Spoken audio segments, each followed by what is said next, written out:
पुराने जमाने में एक राजा हुआ करता था जिसे सब सनकी राजा मानते थे। वाकई में वह राजा सनकी था, क्योंकि छोटी छोटी गलतियों पर वह किसी को भी मृत्युदंड दे देता था।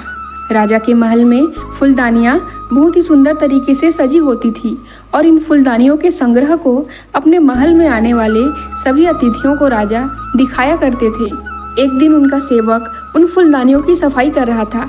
सफाई के दौरान सेवक का हाथ एक फूलदानी से लग गया और वह गिरकर टूट गया।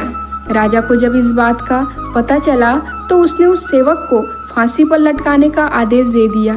उनके राज्य में एक बूढ़ा व्यक्ति हुआ करता था जिसका नाम चिंतामणि था।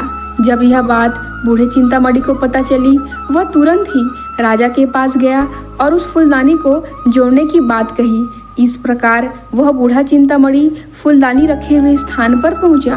जैसे ही बूढ़े व्यक्ति ने देखा कि सारे फूलदानी उसकी नज़रों के सामने हैं, उसने फौरन उन सभी को लाठी से एक एक करके तोड़ना शुरू कर दिया और देखते ही देखते सारे फूलदानियाँ गिरकर टूटकर बिखर गए। राजा इस बात से बहुत क्रोधित हुआ और बोला, अरे मूर्ख, तुमने यह क्या कर दिया? इसकी सजा जानते हुए तुमने सारे फूलदानियों को तोड़ डाला, तुम्हें भी मृत्युदंड दिया जाएगा।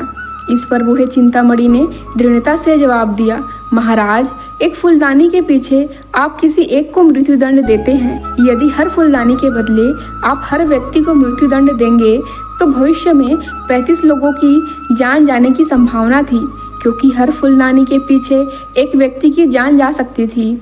इसलिए मैंने अपने इंसान होने का फर्ज निभाया है और आज मैंने 35 लोगों की जान बचाई है। अब आप शौक से मुझे फांसी दे सकते हैं, मुझे किसी तरह का दुख नहीं होगा। बूढ़े व्यक्ति के साहस ने राजा की आंखें खोल दी। राजा को अपनी गलतियों का एहसास हो गया और उसने उस बूढ़े व्यक्ति व उस सेवक को